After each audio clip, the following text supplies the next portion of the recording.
Shop sir जो संचालित हो रही है पंडालों के आसपास भी जो खुले हुए मास्क ना। देखिए, मैंने 2 दिन पहले ही कमिश्नर नगर निगम को बुलाकर ये बोला था कि जो अवैध मास्क की दुकानें हैं वो तत्काल प्रभाव से बंद होनी चाहिए। नगर निगम ने उसकी मुहिम चलाई है। आज मैं फिर इसकी समीक्षा करूंगा। ये सुनिश्चित किया जाएगा कि कहीं भी किसी भी स्तर पर अवैध मास्क की दुकानें ना चले और जो लाइसेंसी दुकानें जिनको लाइसेंस मिला है वो भी पूरी तरह से नियम का पालन करें। वो अपनी दुकान ढक कर रखें। किसी भी तरह की मास्क की दुकान में शोकेस लगाकर मास्क को दिखाना या उसको लटकाना प्रतिबंधित है और ये सुनिश्चित किया जाए कि इस तरह किसी भी धार्मिक धर्मावलंबी पर के भावना को ठेस ना पहुंचे और इसके निर्देश दिए और ये सुनिश्चित किया जाए। प्रशासन ने निर्देश दिया था कि बिना आईडेंटिटी कार्ड के प्रवेश नहीं दे दिया जाएगा। क्या सरकार का क्या? देखिए, ये तो सलाह आयोजक गणों को दी ही गई है क्योंकि गरबा माँ की स्तुति है, गरबा माँ की आराधना है, गरबा माँ की पूजा अर्चना है। जगत जननी शेरावाली माँ का आशीर्वाद हमें मिले और उनको प्रसन्न करने के लिए गरबा नृत्य, उनकी प्रतिमा, उनकी छवि के आसपास किया जाता है इस भाव से कि माँ का आशीर्वाद मिले। गरबा कोई मनोरंजन का साधन नहीं है। इसलिए जो आयोजक गण हैं वो स्वयं ही इस बात का ध्यान रखेंगे कि गरबे में किसी भी तरह से कोई अनर्गल बातें ना हो और ये सुनिश्चित किया जाए कि गरबे की जो गरिमा है वो कायम है।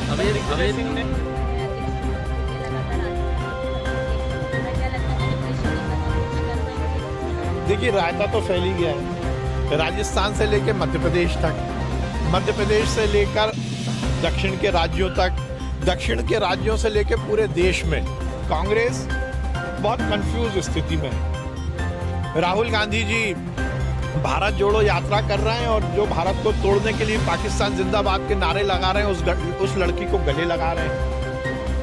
गहलोत को राष्ट्रीय अध्यक्ष बनाने की बात चल रही है और गहलोत जी ने पूरी तरह से राजस्थान में बगावत कर दी है।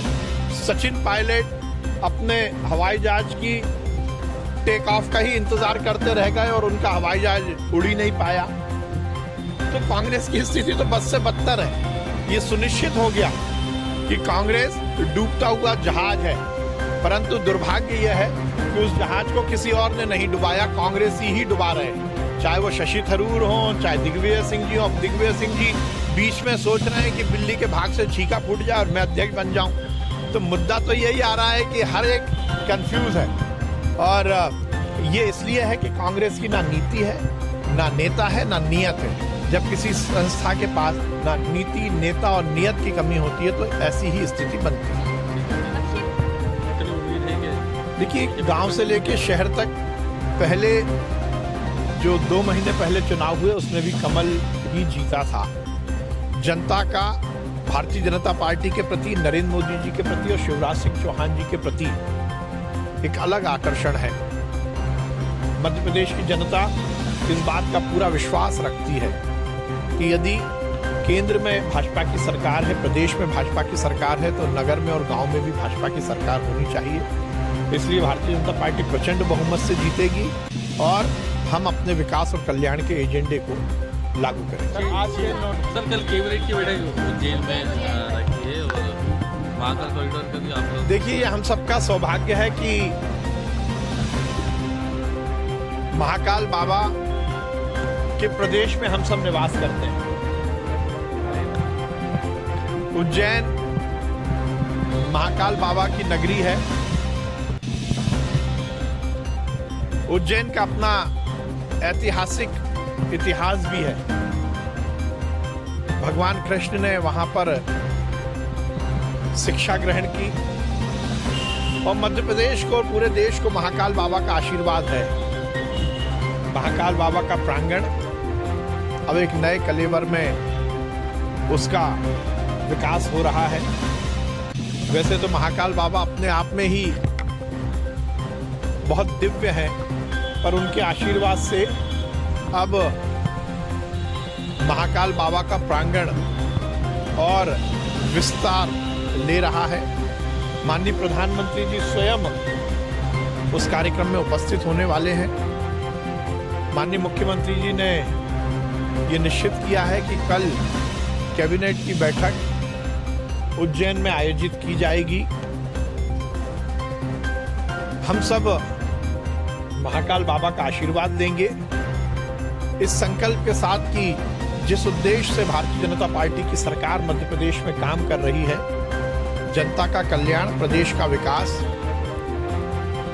वो शिरोधार्य हो और महाकाल बाबा का हम सबको आशीर्वाद मिले। 40 जगहों पर नगरीय प्रधानमंत्री नरेंद्र मोदी जी हर एक विषय को जनता से जोड़ते हैं। सामाजिक सरोकार का पालन करते हुए वो हर प्रोजेक्ट को आगे बढ़ाते हैं और इसीलिए चाहे स्वच्छता का मामला हो, चाहे स्मार्ट सिटी के माध्यम से शहरों में कंपटीशन स्थापित करके शहरों को और वहाँ के लोगों को आगे लाने की बात हो, या इस तरह के किसी भी प्रकल्प से जनता को जोड़ना, ये निश्चित रूप से बहुत सुखद परिणाम देगा।